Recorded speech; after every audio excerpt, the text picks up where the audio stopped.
and welcome back to Julie's Orchids. So today we're doing episode outing number 2, which in actuality is really just a follow-up to our first episode in that all of the footage was filmed during our last staycation where the family and I went down south to the Stirling Ranges here in Western Australia. We went down there. I was armed with Bob Littlow's book, A Guide to Native Orchids of Southwestern Australia. This book is really wonderful as it has some of the most commonly encountered orchids that you can find and very good detailed mud maps.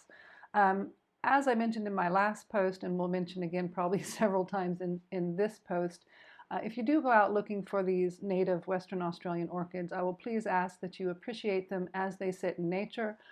Take your camera, your video, take lots of video footage and camera and enjoy them in the nature, but please do not try to dig them up. As those of us living in Western Australia know, there are very strict laws and heavy fines for digging up native plants without the appropriate certificates and things allowing you to do so.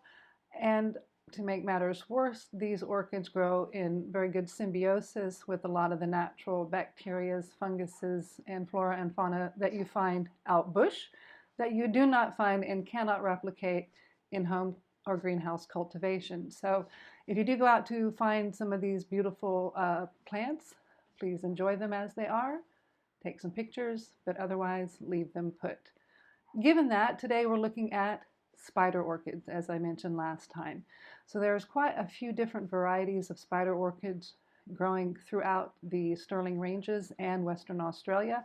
I've seen just a few, have encountered, well, the most common one, the common white spider orchid. We did see a few other special ones, such as the Joseph's orchid of many colors, as well as, I believe, a primary natural hybrid and a spent, very rare crimson, but you can still kind of tell that's what it is. Again, I'm using Bob Littlow's book as a way to find these orchids and help to identify them. And I'm also using the Orchids of Southwest Australia by Noel Hoffman, Andrew Brown, and Justin Brown to help maybe nail down a little bit more accurately their names and just exactly what they are. I am by no means an orchid expert. I am a complete and total orchid newbie, particularly when it comes to looking for them and finding them growing in nature. So if you are watching the video and you notice that I've tagged something wrong, please leave a comment down below. Other than that, keep in mind that I'm doing the best that I can with the limited knowledge and things that I have available to me. So if you like the video, give it a thumbs up. If you're interested in seeing some more content in regards to a few more outings depending on blooming seasons, do hit subscribe. And with that, let's have a look at some native Western Australian spider orchids. I hope you enjoy. This is the common spider orchid. It is a variable species and is particularly widespread and contains many geographical races. Its flowering time is July through mid-October, and it is one of the most widespread Western Australian orchids, being found from well north of Kalbarri to the east of Esperance. This is the stark white or large white spider orchid. Its flowering time is September through October. It is the most widespread of all the white spider orchids that can be found in Western Australia.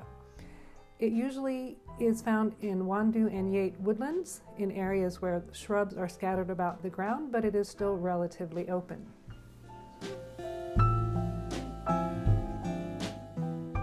This is the Joseph spider orchid. It also blooms September to October. Its flowers can range from red to orange to yellow and white, hence the name Joseph spider orchid, such as Joseph's coat of many colors.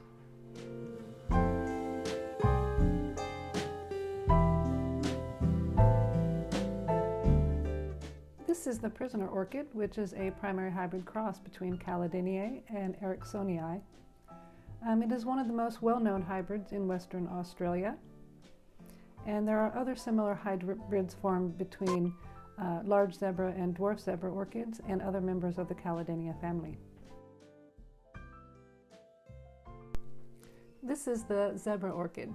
There are two distinct forms of zebra orchids found in Western Australia, and I think this is the larger of the two because it has much darker colored flowers.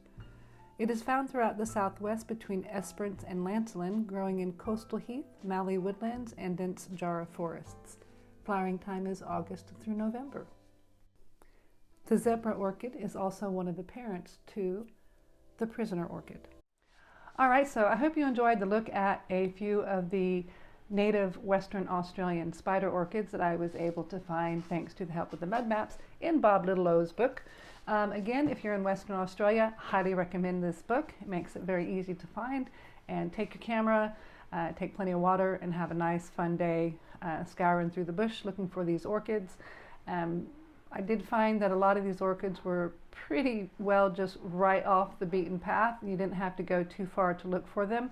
One or two of the orchids that I've seen that are not spider orchids but are still interesting and I will feature in my next episode. One of them was literally growing in the parking lot. So do go and enjoy, photograph, video these beautiful flowers in nature, but leave them where they are so that we can have them for years and years to come. And again, if you like the video, please give me a good thumbs up and do subscribe. And other than that, thank you guys very much. I hope you have a happy, healthy, safe day. Cheers!